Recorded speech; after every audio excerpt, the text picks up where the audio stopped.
प्राचीन काल की बात है। त्रिलोक में देवता, असुर और मनुष्य तीनों ही अपनी अपनी शक्तियों के बल पर जीवन व्यतीत कर रहे थे। देवताओं की रक्षा स्वयं भगवान विष्णु और महादेव शिव करते थे, जबकि असुर अपने बल और तपस्या के द्वारा अनेक वरदान प्राप्त कर लेते थे, जिससे वे देवताओं को निरंतर संकट में डालते रहते थे। ऐसा ही एक असुर था अंधकासुर, जो अपनी शक्ति और अहंकार के कारण संपूर्ण ब्रह्मांड पर शासन करना चाहता था। अंधकासुर दैत्यराज हिरण्याक्ष का पुत्र था, जिसे भगवान विष्णु ने अपने वराह अवतार में मार डाला था। जब अंधकासुर का जन्म हुआ तो वह जन्म से ही अंधा था, इसलिए उसका नाम अंधक पड़ा। उसने कठोर तपस्या कर भगवान ब्रह्मा को प्रसन्न किया। उसकी तपस्या से संतुष्ट होकर ब्रह्मा जी प्रकट हुए और बोले, वत्स, तुम्हारी तपस्या से मैं प्रसन्न हूँ, मांगो, क्या वरदान चाहते हो। अंधकासुर ने कहा, प्रभु, मैं अमृतत्व चाहता हूँ। ब्रह्मा जी बोले, यह असंभव है, कोई भी प्राणी अमर नहीं हो सकता, कोई और वरदान मांगो। अंधकासुर ने थोड़ा विचार किया और कहा, तो मुझे यह वरदान दीजिए कि मैं केवल उसी के द्वारा मारा जा सकूं जो मेरे समान हो, इसके अतिरिक्त कोई भी मुझे न मार सके। ब्रह्मा जी ने तथास्तु कहकर उसे यह वरदान प्रदान कर दिया। वरदान पाते ही अंधकासुर असीम शक्ति से भर गया और असुरों का राजा बन गया। वरदान पाकर अंधकासुर के मन में अहंकार आ गया। वह सोचने लगा कि अब उसे कोई नहीं मार सकता। उसने देवताओं और ऋषियों पर आक्रमण करना शुरू कर दिया। देवताओं की शक्तियां उसके सामने कमजोर पड़ने लगी। उसने स्वर्ग पर अधिकार कर लिया और देवताओं को वहां से भगा दिया। इसके बाद उसने पृथ्वी पर अपना राज्य फैलाना शुरू किया। वह जहां भी जाता वहां विनाश कर देता। उसने अनेक साधुओं और तपस्वियों की तपस्या भंग कर दी। उसका आतंक इतना बढ़ गया कि स्वयं भगवान विष्णु भी उसका संहार करने में असमर्थ दिखे।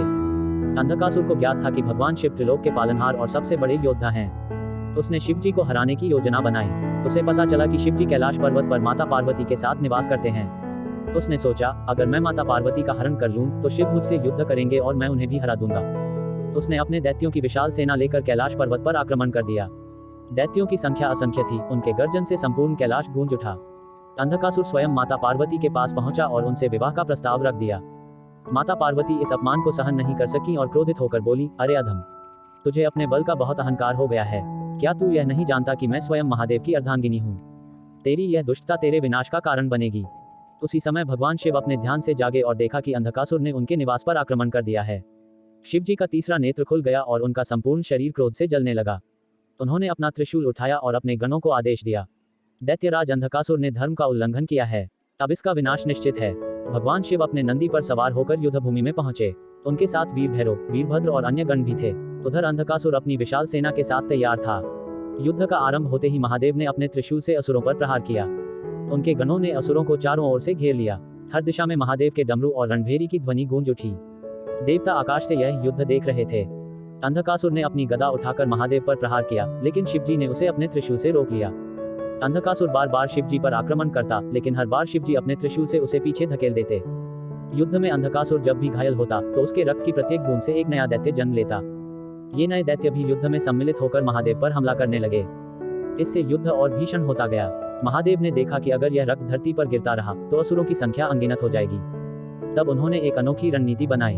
उन्होंने अपने गणों को आदेश दिया कि वे रक्त की हर बूंद को पी जाएं। भगवान शिव ने अपनी ऊर्जा से वीरभद्र और देवी चंडिका को उत्पन्न किया।